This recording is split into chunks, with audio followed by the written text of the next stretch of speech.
देखिए बच्चों, next period है फ्रेज का। और आज का जो पहला इंपॉर्टेंट फ्रेज है वो है कॉल ऑफ, जिसे लिखना है साथ साथ लिखते रहे।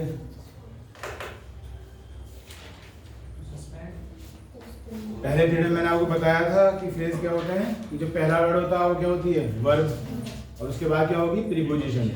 यहाँ पे जो कॉल देख रहे हैं वो क्या है, वर्ब है, और ये क्या है, प्रीपोजिशन। और जो कॉम्बिनेशन बनता है इसे फ्रेज या फ्रेजल वर्ब्स कह देते हैं। ठीक। और आज इसका दूसरा पीरियड है और कॉल ऑफ आया है, तो इसका मतलब होता है टू पोस्टपोन। क्या होता है, to postpone.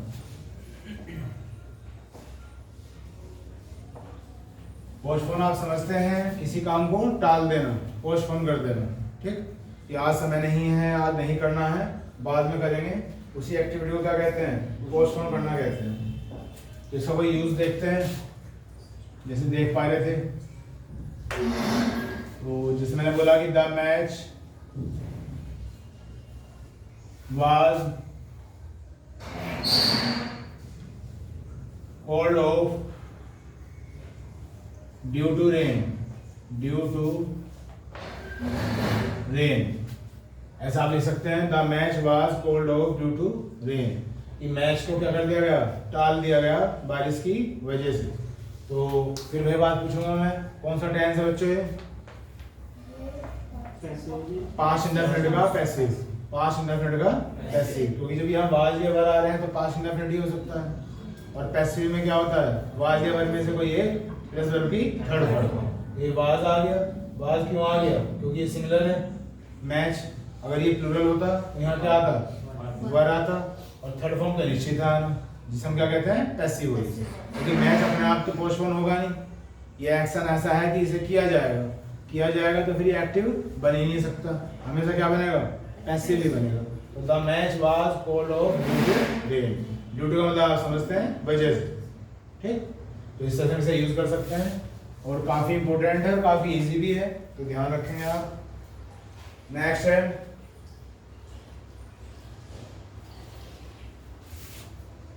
Carry on, carry on simple सा है, टू कंटिन्यू, कोई भी काम जारी रखना, to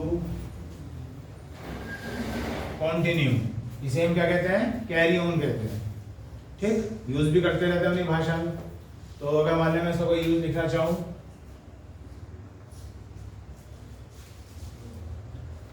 he carried on his studies after many failures, after many failures, he carried on his studies after many failures, कि कई बार वो फेल हो गया, नाकाम हो गया अपने काम में, उसके बावजूद भी उसने अपनी स्टडी क्या रखी, कैरी रखी, जारी रखी। और ये मैं हमेशा बता रहा हूँ आपको कि यहाँ पे तो क्या आएगी, वर्ब की फर्स्ट फॉर्म में आएगी, लेकिन टेंस के हिसाब से वर्ब चेंज हो जाएगी। तो मैंने इसे भी किसे बनाया है, पास्ट इंडेफिनिट, और पास्ट इंडेफिनिट बच्चों क्या आती है, सेकंड फॉर्म। तो कैरी की सेकंड फॉर्म क्या हो जाएगी, कैरिड, और ऑन तो ये फ्रेज में ही है, तो ऑन तो अपने साथ लेके चलेगा ही चलेगा। अक्सर आपने देखा होगा कि जो शब्द वाई लेते हैं अपने साथ, वाई किसमें चेंज हो जाता है, आई में, और ईडी तो लगना ही लगना है सेकंड फॉर्म में, है ना, क्लियर। जैसे मैरी होता है, MARRY, मैरी, तो सेकंड फॉर्म क्या हो जाएगी, मैरिड, MARRIED, तो वाई आई में चेंज होगा और फिर ईडी लग जाता है, मोस्टली ऐसा होता है। यहाँ से हम कुछ और भी सीखते हैं, जैसे आपने देखा है स्टडीज, ये शब्द दिखाई दिया मुझे सेंटेंस में, क्या, स्टडीज। स्टडीज तो हम समझ गए, पढ़ाई करना, अध्ययन करना। ठीक, लेकिन कुछ शब्द ऐसे होते हैं, जैसे मैं कह चुका हूँ कि इंग्लिश में एक एक शब्द भी कई कई रोल निभा लेता है। पहले ही मैंने आपको पढ़ाया है, कुछ शब्द होते हैं जैसे फास्ट, तो फास्ट एडजेक्टिव भी होता है, एडवर्ब भी होता है, जब मैं ग्रामर पढ़ाया था आपको मैंने। ठीक, ऐसे ही ये दिमाग में आया मेरे, स्टडीज, इसे भी हम कई तरह से इस्तेमाल कर सकते हैं। फॉर एग्जाम्पल, जैसे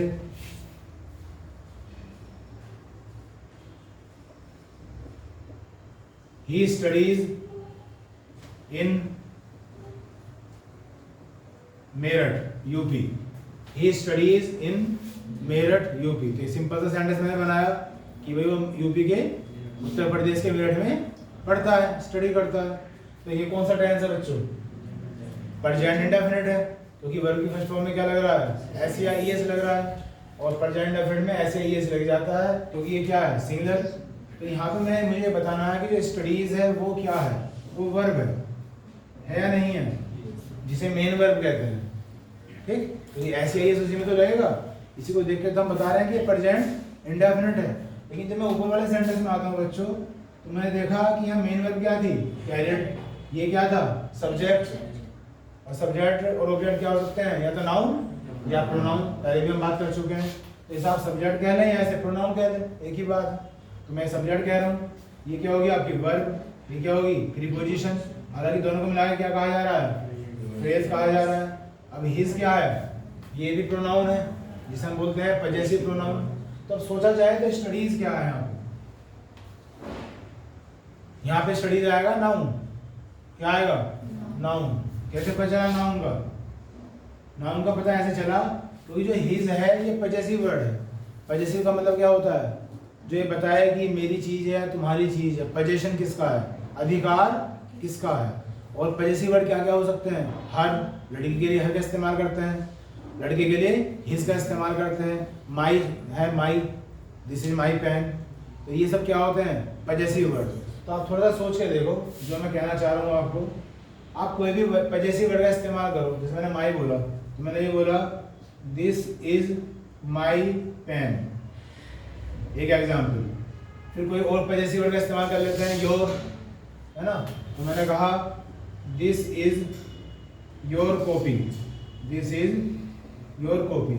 आप और भी एग्जाम्पल ले सकते हैं, उसमें आप हर बार ये बात नोटिस करोगे कि ये तो क्या है, पजेसिव वर्ड। पजेसिव वर्ड कह लो, प्रोनाउन कह लो, ठीक है। लेकिन इनके बाद हम क्या देख पा रहे हैं, नाउन। क्योंकि पजेसिव वर्ड पजेशन तो दिखाएगा, वो पजेशन किससे दिखाएगा, नाउन से तो दिखाएगा। तभी तो पजेसिव वर्ड कहा जा रहा है कि ये चीज मेरी है, ये चीज तुम्हारी है, ये चीज उसकी है, तभी तो बोलेंगे। तो मैं कह सकता हूँ कि अगर ये पजेसिव वर्ड है तो ये क्या है, नाउन। तो हमें क्या सीखने को मिला कि स्टडीज भी एक ऐसा वर्ड है जो वर्ब भी हो सकती है और नाउन भी हो सकता है, ठीक है। और ऐसे बहुत सारे वर्ड होते हैं, तो हमें ध्यान देना होता है इन चीज़ों पे कि भाई क्या चीज़ किस तरह से इस्तेमाल हो रही है। चाहे आप ग्रामर पढ़ रहे हो या फिर वर्ड पावर पढ़ रहे हो, कुछ भी पढ़ रहे हो। बात किधर होगी शायद। चलिए आगे चलते हैं। नेक्स्ट फ्रेज है कैरी आउट। ये बहुत इंपॉर्टेंट है, कैरी आउट।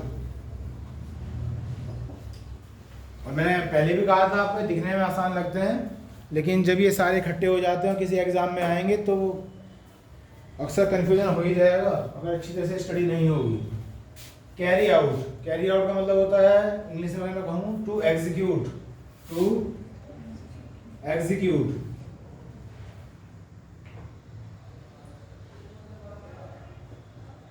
टू एग्जीक्यूट, है ना। अब एग्जीक्यूट का मतलब क्या होता है, किसी आदेश का पालन करना। अगर मैं थोड़ा हिंदी में बोलना चाहूँ, किसी आदेश का पालन करना। तो कोई ऑर्डर आया, उसे मुझे क्या करना है, फॉलो करना है, उसे मानना है, तो उसे एग्जीक्यूट कहते हैं। अब कैरी आउट पहले यूज कर लेते हैं इसका। I have to carry out your orders. I have to carry out your orders, कि मुझे तुम्हारे आदेशों का पालन करना ही होगा। हैव टू किसके लिए शो होता है, कंपल्सन।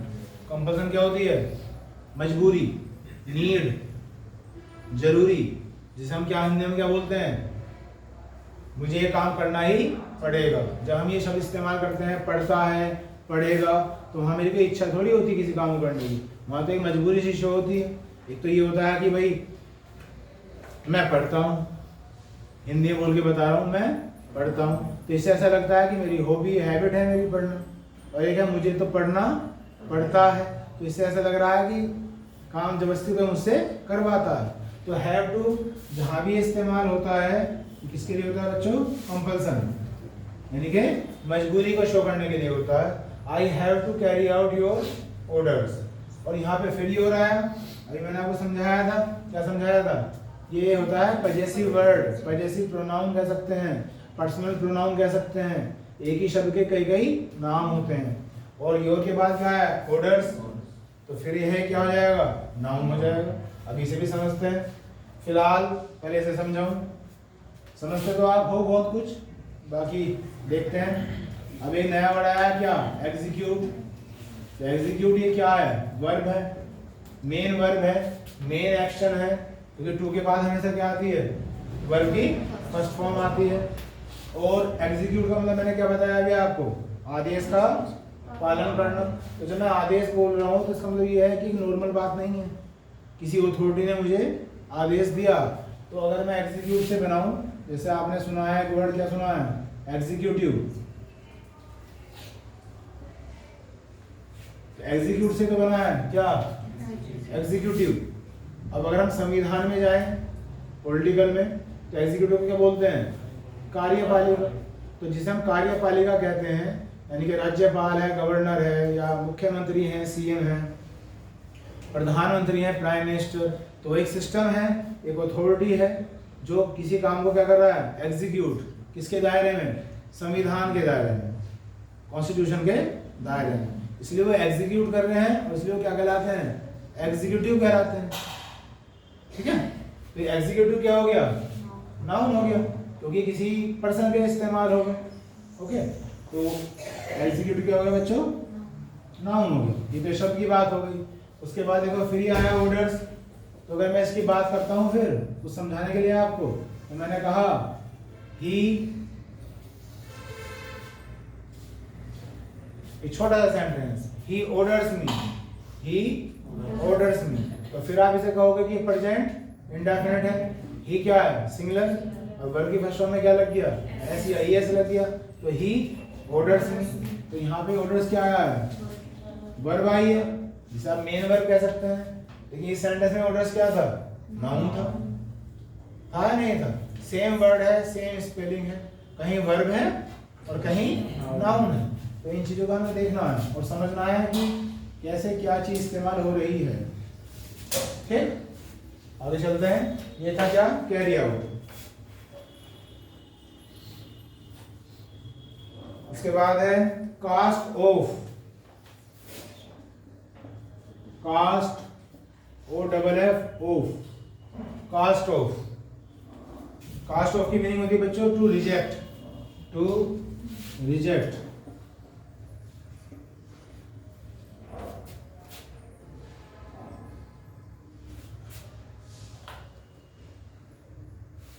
इसका कोई यूज देखते हैं।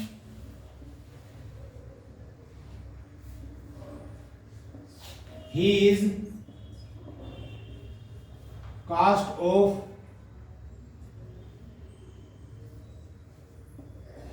by his relatives.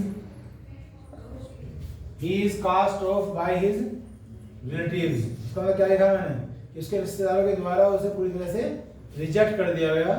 मतलब उसकी कोई अब सुनता नहीं है, मानता नहीं है, कोई इसे अपने पास बैठाना पसंद नहीं करता है। जिसे कह सकते हैं कि बहिष्कार कर दिया, समाज ने बहिष्कार कर दिया, रिश्तेदारों ने बहिष्कार कर दिया। तो कास्ट की तीनों फॉर्म क्या होती हैं? Cast, cast, cast. इसलिए आप कास्टेड नहीं बोलोगे। अब कोई कास्टेड बोल रहा है तो वो गलत बोल रहा है। कास्ट की भी तीनों फॉर्म कास्ट ही होती हैं, कोस्ट की भी तीनों फॉर्म कोस्ट ही होती हैं। ये बात हम पहले भी कई बार कर चुके हैं।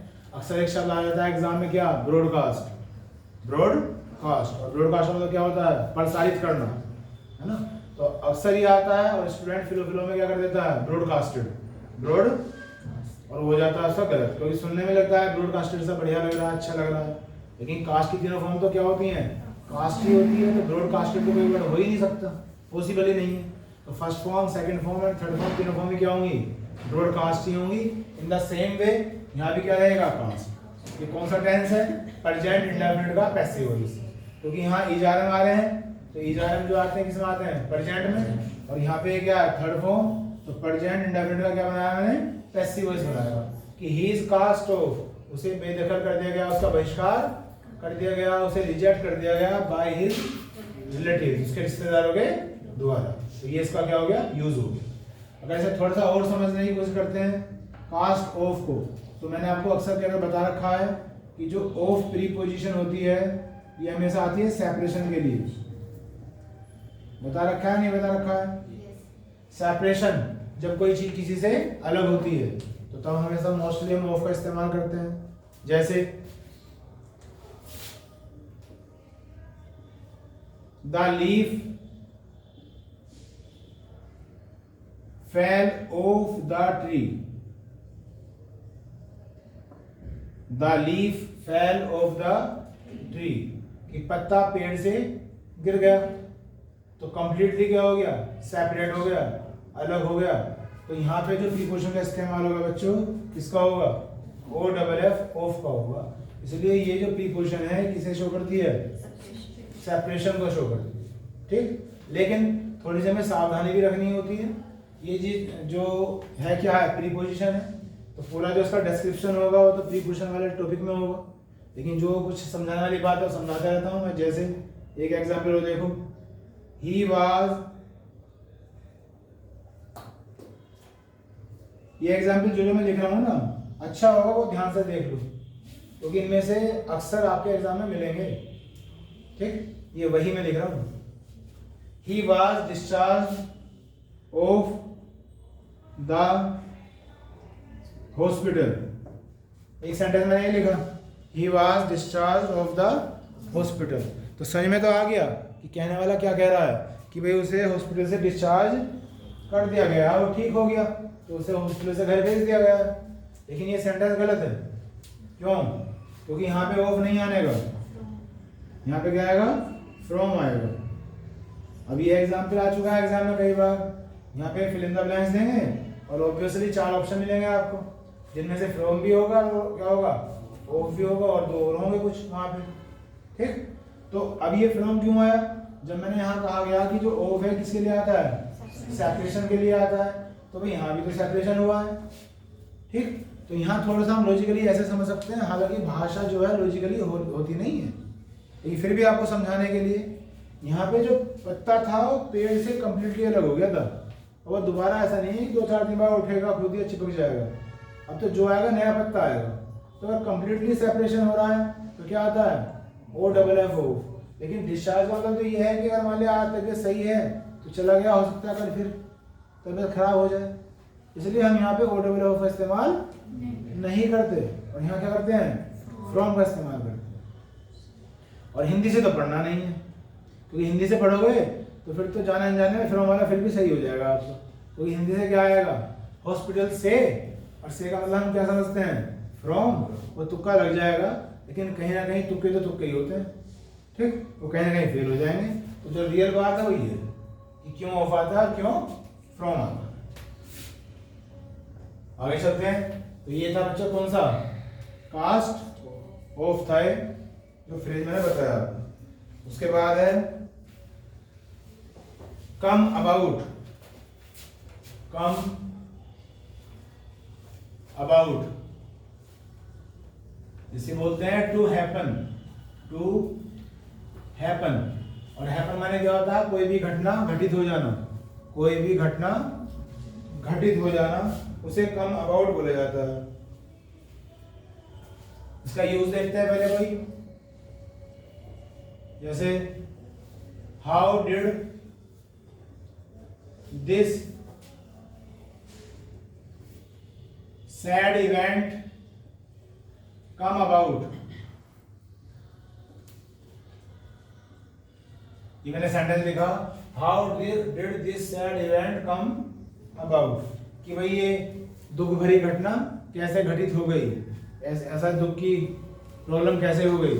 ठीक, ये पूछा किसी ने, तो ये मैंने इंटरोगेटिव सेंटेंस लिखा है, और इंटरोगेटिव सेंटेंस से शुरू में क्या आता है? क्वेश्चन वर्ड आता है। तो हाउ क्या है? Question word. फिर क्या आएगी? हेल्पिंग वर्ब, ये हेल्पिंग वर्ब आ गई। फिर क्या आएगा?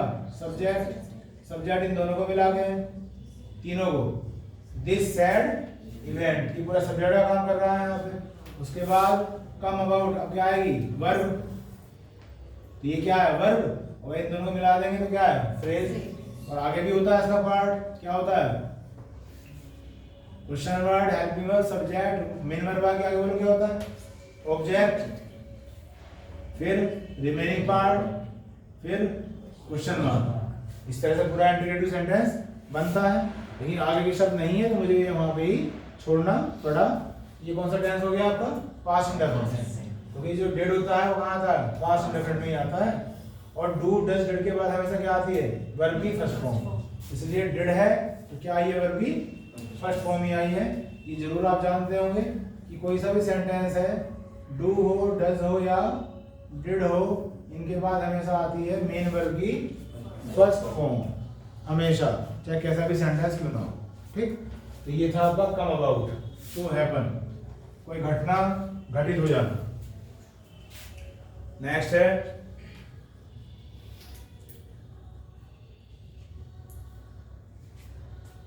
कम ऑफ, कम ऑफ। तो कम ऑफ जो है साधारण और सिंपल ही है। नॉर्मली हम अपनी स्पोकन इंग्लिश में भी इसे इस्तेमाल करते रहते हैं। और जैसे हम कहते हैं तुम्हें तुम्हारा, अगर मैं थोड़ा सा घुमा के बोलूं सेंटेंस को तो मुझे बोलना पड़ेगा कि भाई तुम किस परिवार से आते हो, तुम किस परिवार से आते हो। मतलब ये हुआ कि तुम्हारा किस परिवार से संबंध है। कम आने क्या होता है? आना। तो उस सेंस में इसे इस्तेमाल कर लेते हैं। जो मैंने बताया सिंपल ही है और हम अपना इस्तेमाल कर सकते हैं। तो इसकी मीनिंग में लिख रहा हूँ to be born, to be born, जन्म लेना। ठीक, टू बोर्न भी कर सकते हैं, टू बी बोर्न भी कर सकते हैं। और अगर मैं इसका यूज लिखना चाहूं तो he comes of a rich family, he comes of a rich family, कि वो एक धनी परिवार से आता है, मतलब एक धनी परिवार से उसमें संबंध रखता है। तो सीधा सीधा है कम ऑफ। और ही क्या है? सिंगुलर, तो कम में क्या लगाया मैंने? एस लगाया। ठीक, तो ये प्रेजेंट इंडेफिनिट बनना चाहिए या मैंने गलत बना दिया? कुछ और भी बन सकता है, सोच के बताओ। बन सकता हो तो कुछ और। मैं कहीं गलत लिख देता हूँ, कहीं सही लिख देता हूँ। जैसे मैंने अभी ये गलत लिख दिया था यहाँ पे, फिर मैंने सही बताया। तो आप ये ना सोचो कि मैं जो लिख रहा हूँ सही है, हो सकता है गलत हो। क्या आना चाहिए? कम से लिख सकते हैं या प्रॉब्लम है? अगर मैं इसे प्रेजेंट इंडेफिनिट बना रहा हूँ तो मैंने आपको बता रखा है बहुत सारी बातें। प्रेजेंट इंडेफिनिट में कोई भी चीज कब बन सकती है बच्चों? जब हैबिट हो, यूनिवर्सल ट्रूथ हो और प्रोवर्ब हो। अगर किसी स्टूडेंट को ना पता हो तो ये चीज से मैं इसी से रिवाइज करता रहता हूँ बार बार। ठीक है, चाहे कोई फंस गया हो या पहले से जानता हो लेकिन भूल गया हो। अब इस पूरा बोर्ड भर गया है और अभी देखो हुए कितने हैं? 1 2 3 4 और 5 6 हुए। ये सब चीज समझाने में तो जाएगी नहीं क्या जा रहा? ठीक, तो ये सब इसलिए ही है। प्रेजेंट इंडेफिनिट का इस्तेमाल मैंने बता रखा है आपको, सिर्फ इन 3 में करते हैं। या तो हैबिट हो या यूनिवर्सल ट्रूथ हो। यूनिवर्सल ट्रूथ क्या होता है? जो हमेशा ही सत्य रहे, मेरे कहने से या आपके कहने से झूठा ना बन जाए। वो सत्य था, सत्य है और सत्य ही रहेगा। और प्रोवर्ब क्या होती है? कहावत का, एक तरह से सेइंग। तो अब सोच के देखो, he comes of a rich family. Universal truth तो मैं मान नहीं सकता शायद इसे, क्योंकि पता नहीं ही कौन है।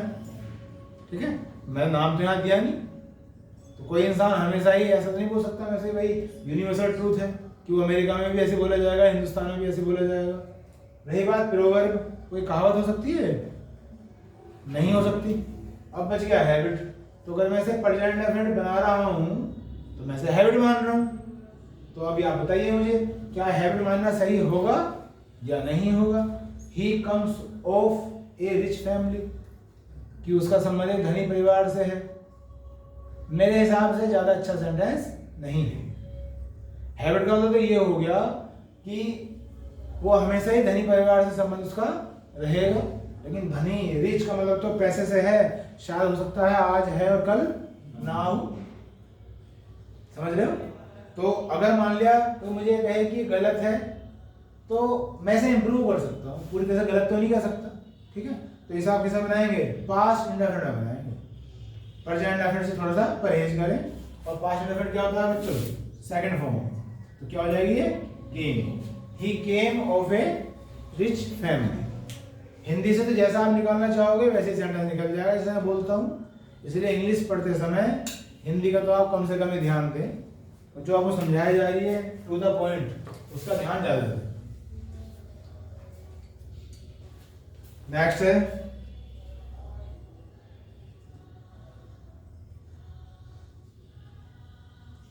Come off. कम ऑफ, इसमें ओ एफ ऑफ था, इसमें ओ डबल एफ ऑफ है, तो इसकी मीनिंग होती है to come out. To come out. अब कम आउट खुद ही बता रहा है बाहर निकल के आना। और साधारण शब्दों की मैं बात करूं, कम माने आना होता है, आउट माने बाहर, बाहर निकल के आना। तो बाहर कैसे निकल के आना, मतलब किसी एक्टिविटी में ऐसा था जो बार बार वो फेस कर रहा था लेकिन नाकामयाब हो रहा था, और अचानक फिर वो उसे कामयाबी मिल गई, तो हम इसे इस तरह से बोल सकते हैं। जैसे मान लो कोई बच्चा है, कई बार फेल होने के बाद फिर वो क्या हो गया, सक्सेसफुल हो गया। ठीक, तो ऐसे कोई सेंटेंस बना रहा हूं, जैसे ही केम ऑफ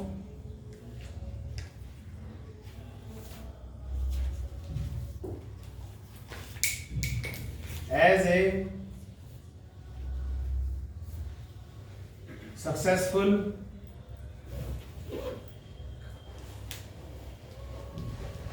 businessman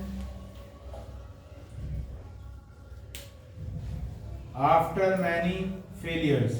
ऐसी बना दिया मैंने sentence, he came off as a successful businessman after many failures। कई बार फेलियर्स हुआ, पहले से फेलियर्स मिली, लेकिन एटलीस्ट बाद में वो सफल बिजनेसमैन बन ही गया।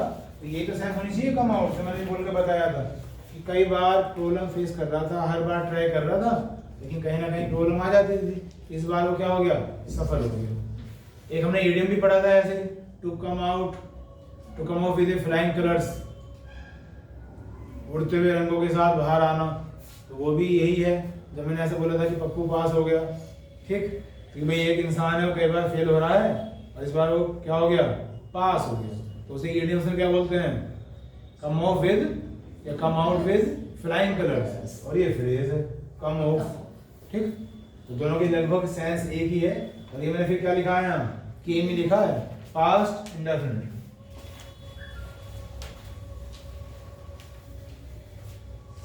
आगे देखते हैं,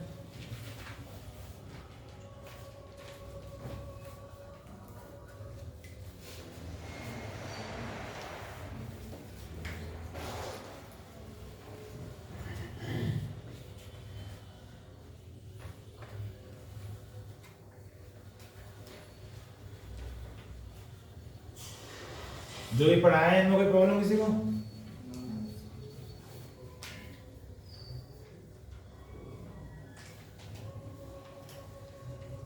ये उतार लिया आपने?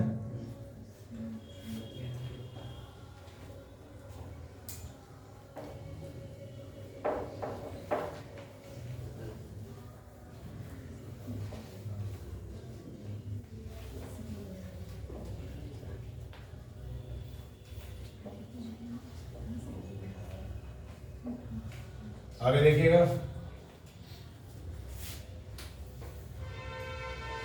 तो ये जो मैंने लिखा है come off, come O double F off. उसके बाद next cut down.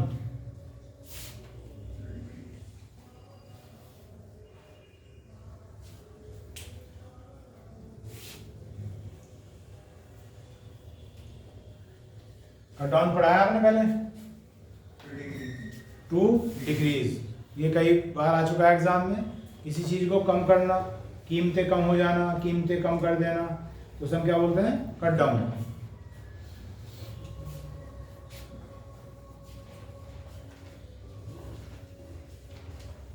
Cut down का आपने बताया to decrease,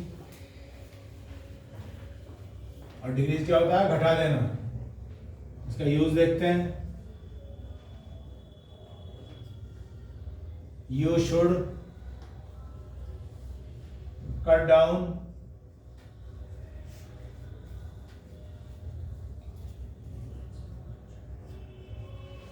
your expenditure.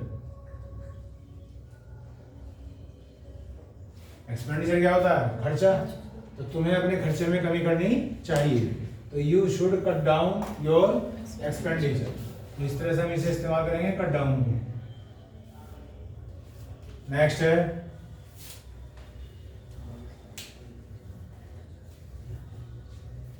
Come across. Meet by chance. बिल्कुल सही जवाब, बहुत ही इंपॉर्टेंट है। Come across, meet by chance.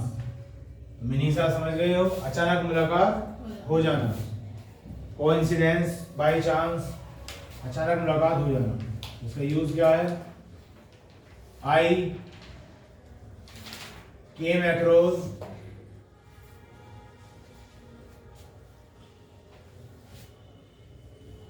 My friend in the market. My friend in the market. इस तरह से बना दिया गया, और ये भी बन गया है किसमें? Past indefinite. I came across my friend in the market, कि अचानक मुलाकात हो गई मार्केट में। नेक्स्ट है कास्ट असाइड।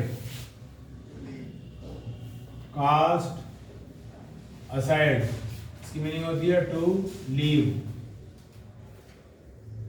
और लीव माने क्या होता है? छोड़ देना। ठीक,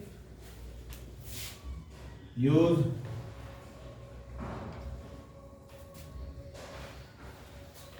you should cast aside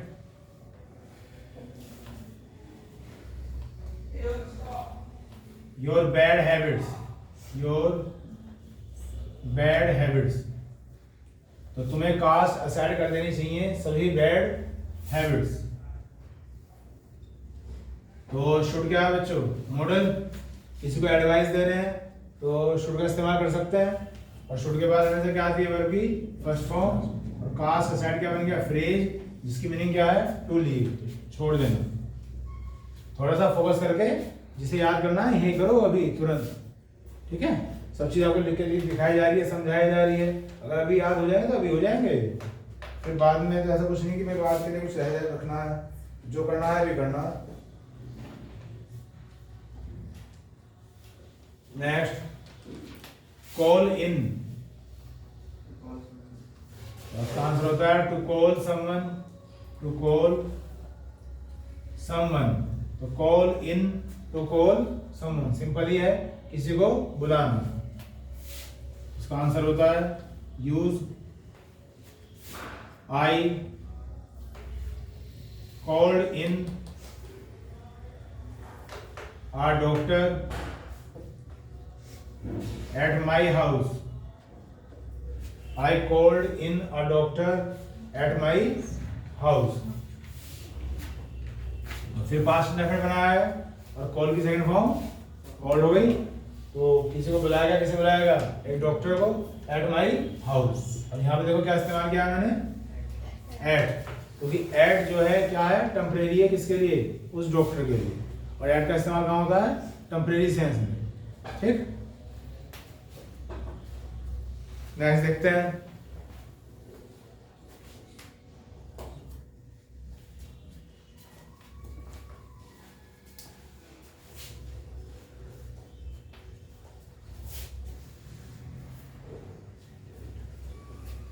call at, इसका आंसर होता है टू विजिट। तो दोनों आप देख रहे हैं सेम ही है। फर्क यह है कि जब कॉल इन बोला जा रहा है तो इन किसके लिए शो करता है? परमानेंसी के लिए।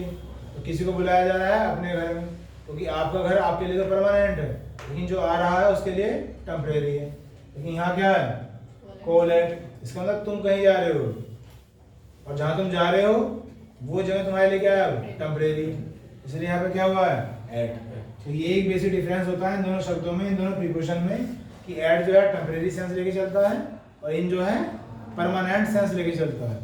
तो इसमें क्या है? To visit. तो ये छोटा सा use, I called eight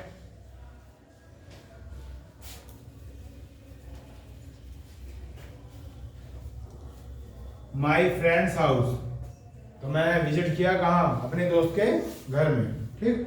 I called at my friend's house, ये हो गया आपका फ्रेज, क्या हो गया ये, पास्ट इंडेफिनिट हो गया, ठीक है।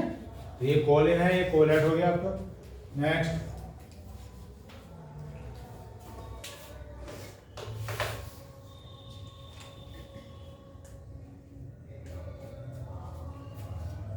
Do without, dispense with, meaning क्या होती है इसकी,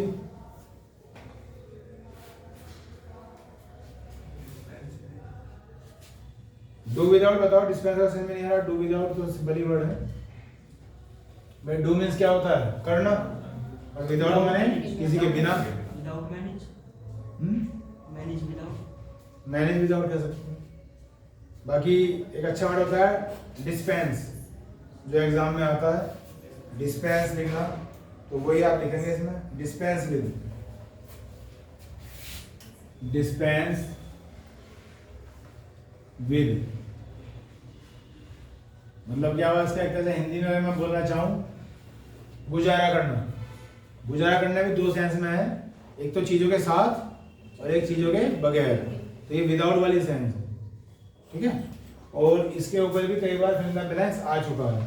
मैं ये नहीं कह रहा कि डिस्पेंस के बाद हमेशा विद आता है, डिस्पेंस के साथ तो टू भी आता है, लेकिन जो एग्जाम में देखने को मिलता है उसके साथ मोस्टली विद ही आता है, और उसमें ये सेंस बनती है जो मैं बोल रहा हूँ कि भाई मैं इनके बिना भी गुजारा कर सकता हूँ। जैसे अभी एक यूज बताऊंगा, जैसे प्रत्येक इंसान को सुख सुविधाओं के बिना गुजारा करना चाहिए, ऐसा मैंने हिंदी में बोला सेंटेंस, प्रत्येक व्यक्ति को सुख सुविधाओं के बिना गुजारा करना चाहिए। तो बोल सकता हूं मैं कि एवरी पर्सन शुड, अब ये है फ्रेज तो मेरा, तो ये लिख रहा हूं पहले में, लिख तो वो भी सकते हो आप, बाकी ये लिख रहा हूं, तो ये शुड डू विदाउट लग्जरीज, बोल सकते हो नहीं बोल सकते हो, तो every person should do without luxuries, जो बहुत ही ऐशो आराम की चीजें होती हैं उनके बिना ही गुजारा हो जाए तो अच्छा, उनका आदि बनना नहीं चाहिए। और शुड क्या है, फिर मॉडल है, इसके बाद हमेशा क्या आती है, वर्ब की फर्स्ट फॉर्म, और दोनों मिलकर बन गए फ्रेज, जिसकी मीनिंग मैंने बताई डिस्पेंस विद। और एक बार फिर रिपीट कर रहा हूँ, ये कई बार एग्जाम में आ चुका है, तो मैं हमेशा ये नहीं कह रहा कि विद आता है, वो भी आता है, लेकिन विद का फिर भी ध्यान रखें इस सेंस में। Do without. नेक्स्ट है डील इन, सिंपल सा है, बताओ, टू ट्रेड, व्यापार करना, टू ट्रेड, व्यापार करना। डील से क्या बना है, डीलर है ना, जो हम सुनते हैं प्रॉपर्टी डीलर, तो डीलर क्या हो गया, नाउन हो गया, जबकि डील क्या है, वर्ब है, तो डील इन ही लेगा अपने बाद, क्योंकि इनके उसमें बाद में क्या आएगा, प्रोफेशन आएगा जिस चीज में वो व्यापार करता है, तो डील इन ही इस्तेमाल होगा फ्रेज में। जैसे माई फ्रेंड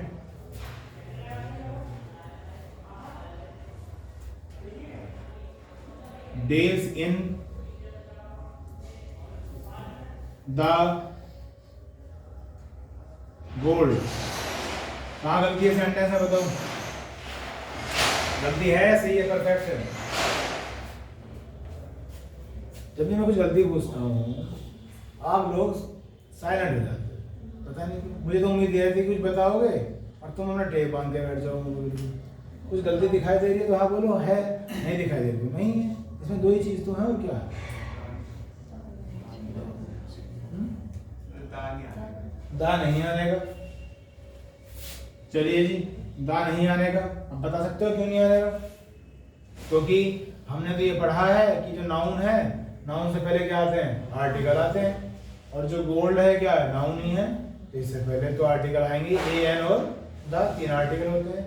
आप हो सकता है सही कह रहे हो, क्यों नहीं आएगा, थोड़ा स्ट्रॉन्ग करो अपनी बात को। जो मटेरियल नाउन होता है उसके साथ हम दा का प्रयोग नहीं कर सकते। और नाउन कितने होते हैं बच्चों, 5। एक तो कॉमन नाउन है, एक प्रॉपर नाउन है, और और एब्स्ट्रैक्ट नाउन है, एब्स्ट्रैक्ट, और कलेक्टिव नाउन है, और मटेरियल नाउन। तो मटेरियल नाउन के साथ द का प्रयोग नहीं किया जाता। गोल्ड मटेरियल नाउन है, इसलिए बिल्कुल सही हो आप। और गोल्ड को फिर मुझे छोटा भी बनाना चाहिए जी, ठीक है। सब चीजों का हमें ध्यान रखना ही पड़ता है अगर हमें अच्छी भाषा समझनी है। तो my friend deals in the तो मैंने हटा दिया, डील्स इन गोल्ड। अब फिर नया क्वेश्चन है मेरा, ये मैंने फिर प्रेजेंट इंडेफिनिट में बना दिया। तो बनना चाहिए हाँ या ना, और अगर नहीं बनना चाहिए तो फिर मैं इसे पास्ट इंडेफिनिट में बनाऊंगा। तो डील की तुम्हें सेकंड फॉर्म भी बतानी पड़ेगी मुझे, डिल्ट, DEALT। और थर्ड फॉर्म क्या होती है? यही होती है। तो अगर मैं DEAL में T लगा दूं तो ये बन जाती है सेकंड फॉर्म और ये बन जाती है थर्ड फॉर्म। और डील का मतलब क्या होता है? व्यापार करना, यानी कि ट्रेड करना। तो मेरा क्वेश्चन ये है कि प्रेजेंट इंडेफिनिट बना रखा मैंने, हाँ या ना? ऐसा लग रहा है? तो ऐसे मैं बार बार बोल रहा हूँ प्रेजेंट इंडेफिनिट होता है, तो ये सही है प्रेजेंट इंडेफिनिट में या नहीं है? सही है। अगर कोई गोल्ड में व्यापार कर रहा है तो उसका प्रोफेशन है, प्रोफेशन है तो हैबिट भी नहीं हुई उसकी। अब गोल्ड में व्यापार ऐसे तो होते नहीं लोग, आज गोल्ड में करूंगा और कल वो फिर टीचिंग करूंगा, ऐसे तो होता नहीं। तो अगर कोई प्रोफेशन में है, व्यापार में है, तो उसकी हैबिट है, सालों उसके पीछे लगा रखे हैं उसने। तो पल में या एक दिन में तो बदलने वाला वो नहीं है। हालांकि बदलना चाहे बदल सकते हैं, लेकिन नॉर्मली बात ऐसे जज नहीं की जाती। 100 में एक आधा केस निकल गया तो हम उसके साथ तो जाएंगे नहीं, हम तो 99 के साथ जाएंगे ना। इसलिए हमसे क्या मांगे चल रहे हैं? हैबिट। और हैबिट मांगे चल रहे हैं बच्चों के, क्या है? प्रेजेंट इंडेफिनिट में ही बनेगा। अगर आप इसे पास्ट इंडेफिनिट बनाओगे बन जाएगा। वो क्या हो जाएगा? लिमिटेड एक्टिविटी हो जाएगी कि भाई वो व्यापार करता था, जैसे हम सिंपल समझते हैं। और ये बता रहा है कि नहीं, एक हैबिट है, एक प्रोफेशन है जो कई सालों से इसमें ये जुड़ा हुआ है और आज भी उसे एसोसिएशन उसका है। ठीक, ये होगा डील इन।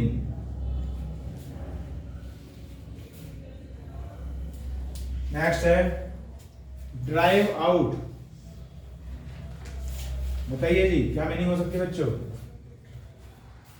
सिंपल है, इन्हीं शब्दों को देखो, कहीं और याद मत करो, ऐसे में चलेगा बस। ड्राइव आउट सिंपल, ये कुछ नहीं है। ड्राइव क्या होता है? चलाना, ठीक। लेकिन ड्राइव चलाना तब तक ही होता है जब तक चलाने की बात हो। यहाँ क्या लिखा हुआ है? आउट। इसने इसकी हिंदी बदल देगा, आउट, बाहर निकाल देना, खदेड़ देना, ये सेंस हो जाएगी इसकी। क्या हो जाएगी? खदेड़ देना, समझते हो? कोई आया और हमने उसे मार के भगा दिया, हमने उसे खदेड़ के भगा दिया, ऐसे बोलते हैं। तो ड्राइव आउट थोड़ा सा इस तरह से एक फोर्स ले लेगा अपने साथ, है ना, एक स्ट्रेस ले लेगा ये वर्ड। हमने क्या बोला? Drive out. तो मैंने हिंदी में बता दिया, किसी को मार के भगा देना, खदेड़ देना, पीट के भगा देना। अब इंग्लिश में क्या लिखोगे इसे बच्चों? ड्राइव आउट को very good, to wipe out. तुम अच्छा कर रहे हो सागर बहुत इंग्लिश में, भविष्य आपका उज्जवल है। इंग्लिश में नहीं, सारे सब्जेक्ट में कर रहे हो, और यहाँ थोड़ा सा ये एब्सेंट ज्यादा रहते हो, ठीक। तो drive out to wipe out. अब वाइप क्या होता है? जो घर में होता है वाइपर। वाइपर क्या होता है? सफाई करने वाला, गंदगी को बाहर निकाल ले। ये बाहर से गंदगी को लाकर अपने ड्राइंग रूम में से जाते हैं, ऐसा तो नहीं होता, अंदर से उसे बाहर ही धक्के देते हैं। तो वाइप आउट, बाहर कर दिया, वाइप करके आउट कर दिया, टू वाइप आउट। अब इसका यूज अभी हाल फिलहाल में क्या हुआ? भारतीयों ने चाइनीज को खदेड़ दिया। अभी 2-4-5 दिन पहले बात नहीं, उन्होंने अपनी आर्मी वगैरह टैंक वगैरह से पीछे कर लिए चाइनीज ने। कैसे बना देते हैं कि इंडियन सोल्जर्स ने चाइनीज को खदेड़ दिया, भगा दिया। तो कैसे बोलूं? इंडियन सोल्जर्स, ये नहीं बोलना, ये बोलना इंडियन सोल्जर्स। अब बताओ भाई, ड्राइव आउट क्योंकि ये प्लूरल है, ठीक, प्लूरल है तो फर्स्ट फॉर्म ही आएगी। Drive out the soldiers of China, the soldiers of China, ऐसा ना लिख उठा दीजिए।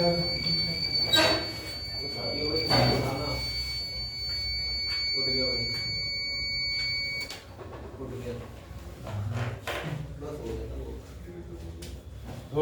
Indian soldiers drive out the soldiers of China. सही है सेंटेंस या गलत लग रहा है? अपने सारी सेंसेस का इस्तेमाल करो, सोच समझ के बताओ सही हो। पास्ट में है। बिल्कुल आएगा। आप फिर ऐसे हैबिट बना रहे हो, क्या ये हैबिट हो सकती है? ये तो एक मोमेंट है, कभी उन्होंने हमें कर दिया, कभी हमने उन्हें कर दिया, ये तो एक मोमेंट है। तो आप इसे हैबिट से कैसे डील कर सकते हो? तो क्या करोगे आप? सेकंड फॉर्म, और ड्राइव की सेकंड फॉर्म ड्रोव, तो ये गलत है, DROVE। और थर्ड फॉर्म क्या होती है? ड्रोवन या driven? Driven, DRIVEN, drive, drove, driven. ठीक, इसलिए मैं मुझे लिखता हूँ पहले, फिर मैं आपको काट के दिखाता हूँ, ठीक, ताकि चीज़ों का महसूस कर सको कि टेंस ऐसे नहीं होते कि बस सोच लिया और बन गया। उसे आप फील करो और तब आपको बिल्कुल सही जवाब आएगा कि क्या था और क्या होना चाहिए। नेक्स्ट है जी, वेरी वेरी इंपॉर्टेंट, और शायद पता भी होगा आपको, फॉल आउट। कई बार चर्चा कर चुके हैं इसकी, आते रहता है एग्जाम में, फेवरेट है मेरा तो फॉल आउट। मुझे लग गई क्या थी? ये तो बात याद तो सारी दुनिया थी, याद है क्या बात? याद तो वो है जो मौके पे है। To quarrel, very good, to quarrel. और क्वेरल क्या होता है? लड़ाई करना। तो टू क्वेरल, लड़ाई करना, इसकी मीनिंग होती है फॉल आउट। ऐसे याद रखो, तुम चीज़ों को रटते हो ना, प्रॉब्लम ये है। अब वो एक क्लिक करके तो याद आ जाएगा, आप इस पर तो ध्यान देते नहीं है शब्द पे। भाई फॉल माने गिरना और आउट माने बाहर, तो बाहर गिर रहे हैं, तो दोनों ने कपड़े फाड़ रखे हैं एक दूसरे के, कपड़े फाड़ फाड़ कर बुरा हाल रखा, गली में पहुंच गए लड़के लड़के। तो चीज़ों को थोड़ा सा फील किया, अगर मैं बता दूँ फील क्या करो, जितना फील करोगे उतना सब्जेक्ट वो आपका हो जाएगा। पढ़ाई यही है बस, और कुछ नहीं होती पढ़ाई। रटते रहो आप, कामयाबी दूर है। फील करना शुरू कर दो, बहुत इजी है सब चीज़ें, बहुत इजी है। ठीक है, फॉल आउट, तो लड़ाई हो गया, तो यूज बनाते हैं पार्टनर बिजनेस में लड़ पड़े। पार्टनर बिजनेस में लड़ पड़े, क्या बोलूं भाई? द पार्टनर्स, सेकंड फॉर्म क्या लिखूं? Fail out, the partners fell out in the business. Fall की सेकंड फॉर्म फेल आ गई, किसे बना दिया? पास्ट इंडेफिनिट में बना दिया, क्योंकि हैबिट तो पॉसिबल नहीं है। उसके बाद है जी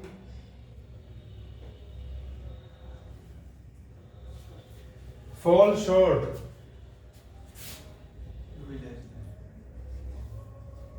फॉल शॉर्ट क्या बोला? Very good, to be less than. मतलब आप समझा दो इसका क्या मतलब है? To be less than, fall short. To be less than का मतलब एक तरह से जो मुझे उम्मीद थी उससे कुछ कम मिला, या मैं कुछ एक्सपेक्टेशन रखी थी आपसे, उससे मुझे आपने कुछ कम ही दिया, तो तभी तो बोलते हैं फॉल शॉर्ट। शॉर्ट तो समझते ही, कमी हो जाना, जिससे शॉर्टेज बना है, तो टू बी लेस देन। अब इसका यूज बनाते हैं।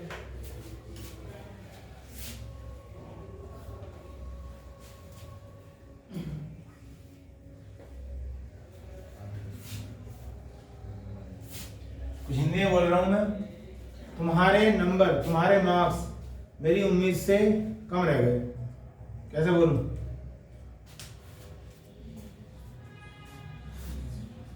योर मार्क्स, फॉल की सेकंड फॉर्म लगाओ, फेल, शॉर्ट, और मेरी उम्मीद से। अब क्या लिखूं? From my expectation.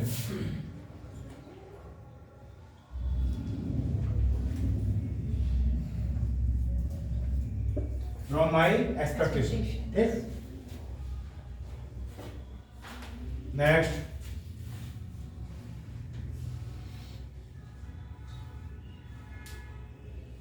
Fall back, To retreat, to lose.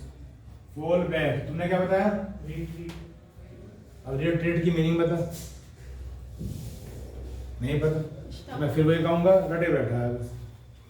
जब हम ये नहीं जानते कि रिट्रीट होता क्या है तो सब यूज कैसे करेंगे? बता, तुम बताओ क्या बता रहे हो? to lose, lose, LOOS, LOS, तो ये लूज बोलना चाहिए या लूज? बोलो, लूज बोलना चाहिए। तुमने लूज कहा तो मुझे तो LOOS साउंड हुआ, तो टू लॉस बोल रहे हो आप। और टू लॉस की मीनिंग क्या होती है?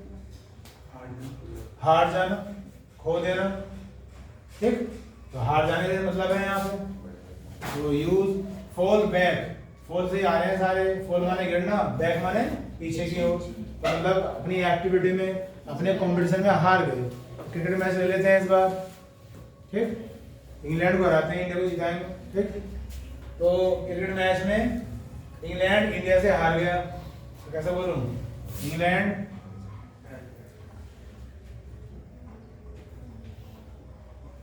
क्रिकेट टीम हो लगा दूं, अभी से अंग्रेज सुन ले और पीछे पड़ जा मेरे।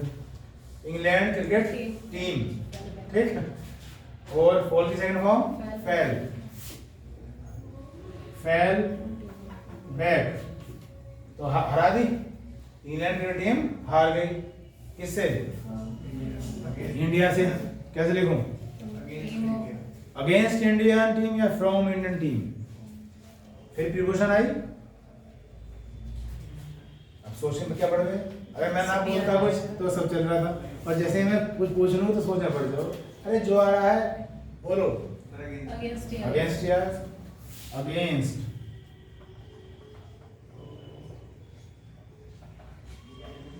Indian team. सही है क्या sentence?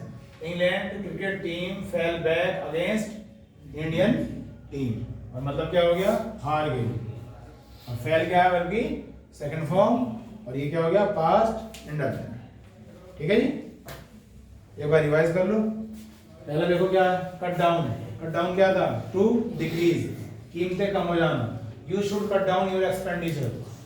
Come across, very very important. Meet by chance, अचानक मुलाकात हो जाना। I came across my friend in the market. Cast aside, to leave, छोड़ देना। You should cast aside your bad habits.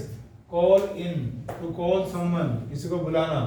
I called in a doctor at my house. और call at कहीं खुद जाना, यानी कि to visit करना। I call at my friend's house.